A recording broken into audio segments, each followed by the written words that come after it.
What's up, Michigan fans? Welcome back to the Maize and Brew podcast, where we talk all things Michigan football and basketball. Thanks for being here. We got a big show today. I'm going to take some time to talk to you, do a little fan check-in, and talk about why things feel different, and that feeling you're feeling, why it's okay to go with it.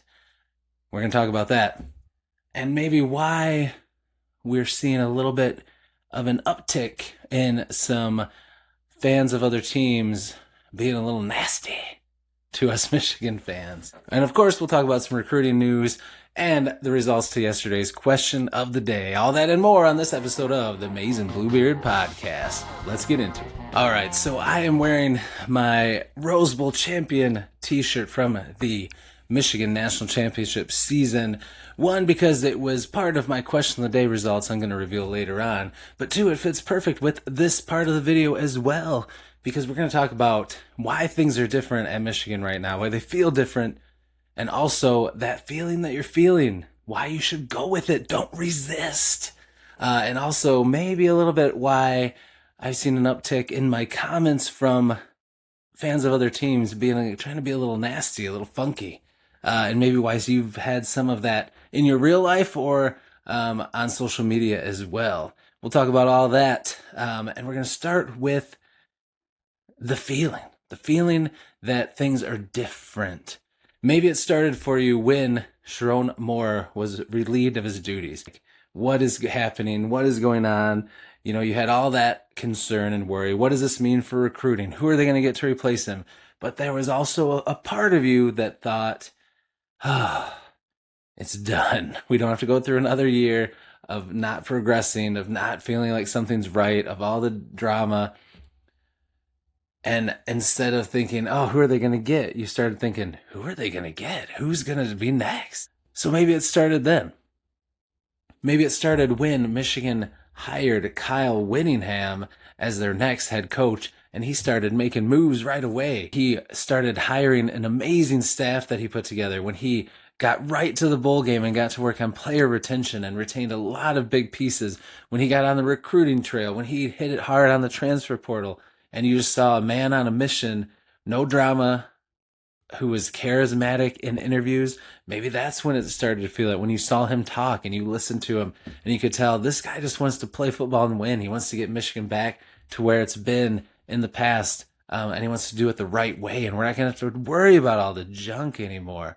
Maybe it was when you started hearing his offensive coordinator, Jason Beck, or his defensive coordinator, Jay Hill, or his position group coaches, or players, or people in the building, or people in the media start talking about Michigan in a positive light, and how they were just going to be able to focus on football, and that they had a lot of talent, and now they have this coaching staff who's really good at getting the most out of their talent, and you put them together and it's going to be fun to watch. Maybe that's when you started feeling it.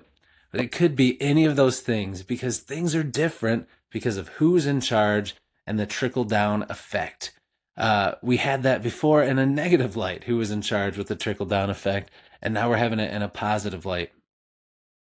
And that's why that feeling you're feeling, the feeling of hope, that feeling of happiness with Michigan football again, being excited to just look up the news of the day for Michigan football and just see positive things, that's because that's where we're at now. And it's a good feeling. I have a lot of people that comment and say, well, I'm not going to get my hopes up until they prove it on the field. And I get that. You don't want to get burned.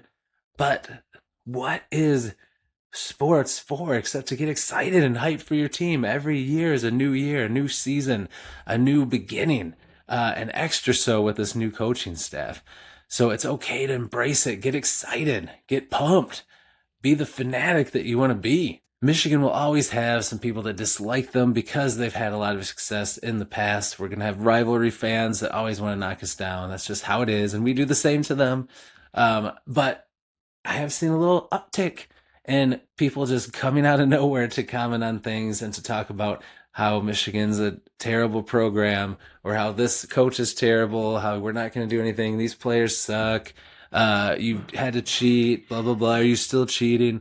Trying to hold on to that negativity and that drama because they won't admit it, but they can sense tides are turning. And All that drama, all that easy, low-hanging fruit is not going to be there anymore for this Michigan football program. And it's going to be a lot of fun going forward. I'm excited about it, and you should be too. So how should you handle it when a fan from another team gets a little salty? Have fun with it first. You know that sometimes they're just joking around, having a little fun banter, and then you can talk some ball and have fun. But if they get real nasty, you just say, hey man, no need for that kind of language. I'm just here to have fun and talk ball. If you want to talk about your favorite team, I'll talk about mine. We can have a good conversation. If not, then I'm not going to fight with you. Good luck to you and your team. Good day, sir. And move on. That's what we should do. This is all about fun, and you got to make it fun. So if that means being hopeful and getting excited about this team, then do it. Go for it. Embrace it. Maybe you'll have your heart broken next year, but every year there can only be one national champion top dog. So it's not going to happen every single year, but you can still have a fun year and go crazy supporting your team. So it's okay. Embrace that feeling. It's a good thing. Things are changing for the better, and it's just the beginning. Let's talk some recruiting news. Of course, Michigan is in the running for some players who have the coolest names. I've got an update on a couple of them. Bronx Baker, linebacker. He released his top 6 schools. Michigan is in there. He's very excited about his time he's spent talking with Alex Whittingham. He's a linebacker coach he could see himself playing for. He's really excited about the future and the trajectory of Jay Hill and Alex Whittingham's defense at the linebacker spot, and of Kyle Whittingham as head coach. So things are looking good for Bronx Baker. He's a beast linebacker. He was committed to Cal and removed his commitment there after they had a head coaching change. So Michigan has a good shot. Keep an eye on it. Bronx Baker may be on his way to Michigan. We'll see.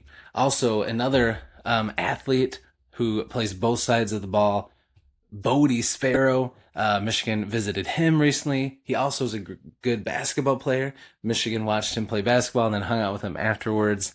And he's feeling pretty good about Michigan. He could play both sides of the ball. He could play cornerback. He could play safety, linebacker, receiver. Really talented guy. So that's another one to keep an eye on and see what happens with him. Feeling good about that. Michigan offered a running back whose dream has been to go to Michigan. TJ Lewis out of Illinois. He calls Michigan his dream school. Michigan offered him, and he's really pumped about it. He's getting a lot of Big Ten offers and some other conferences, so he's on the rise, so keep an eye on that one. Michigan's incoming tight end for their 2026 recruiting class, 3-star, but I talked about him in my last video where I talked about 3-star studs and duds.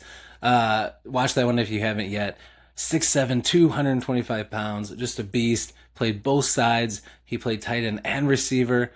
He played defense as well. Just a great athlete, but also a great leader. He was voted team captain, and every player on the team voted for him, which is pretty crazy. But he can run routes like he's very fluid. He runs routes like he's a slot receiver, even despite his size. He's somebody that I'm really excited about. And not only is he a good route runner, and he's got the size and the rangy build to be a great contested catcher, he also is a really good blocker. He is a beast when he blocks. He's aggressive. So he can be great in the run game and the pass game. I think he's going to be something special down the road. Keep an eye on Bonner. He's pumped to come to Michigan. He's excited to get started. And his high school coaches rave about him and his former teammates. Like, Michigan got a special one that I think is going to grow into a very, very good tight end at Michigan. And he could play some receiver too. For some nightmare matchups down the road. We'll see. I'm excited to see what they do with him. Now it's time to reveal the question of the day results from yesterday. And I ask a question of the day every day to you awesome Michigan fans. And then in the following day's video, I reveal the results. So make sure if you haven't voted on today's question of the day, you head over to the community tab and find the poll there and go ahead and vote. Yesterday, I asked which of these down to the wire exhilarating, exciting finishes to games for Michigan in the past were your favorite, and to let me know why in the comments. You can pick from 2024's surprise upset in Columbus by Michigan over Ohio State, 13-10. You could pick the amazing last play victory by Michigan over Alabama in the Rose Bowl that led to the national championship game. You could pick in 2011 under the lights when Michigan beat Notre Dame on that final drive on the pass by Denard Robinson, or Mario Manningham when he caught a touchdown when Mario Manningham caught the winning touchdown from Chad Henne in 2005. What a game that was. So I got some awesome comments, people talking about some of those earlier games, the Penn State game and the Notre Dame game, about how special those were. But in the end, the results are in, and here they are. As you can see, by a landslide, it was the Rose Bowl game. And I would have to say, I agree with that. All those games were special. I remember all of them. I remember where I was, who I was with, how exciting I felt, how excited I felt. Awesome stuff. But this game was special when everything this team had gone through, with everything, with the stuff that came out, and they stayed together as a team, and to see them win and go to the national championship game, that was special. And then, of course, the national championship game winning was awesome as well. It was a special season. I remember being a 13, 14-year-old kid when Michigan won in 97 with Charles Woodson and watching the Washington State Rose Bowl game. And then I got to watch Michigan beat Alabama in the Rose Bowl and go on to win the national championship with my son. And he was 13, 14 years old, which was pretty cool. So that'll always be a special memory for me, for sure. Thank you again for everyone that voted. Don't forget to vote on today's. That's going to do it for today's episode. Thanks for hanging out with me. It always means the world to me when you take the time out of your day to hang out with me and talk some Michigan sports. If this is your first time here, please consider subscribing. I'd love to have you aboard. And also, please leave a comment down below. I respond to them all, and I'd love to talk to you guys down there, so I'll see you there. But that's all I got, so have a fantastic rest of your day. I'll see you in the next video, and until then, as always, go blue.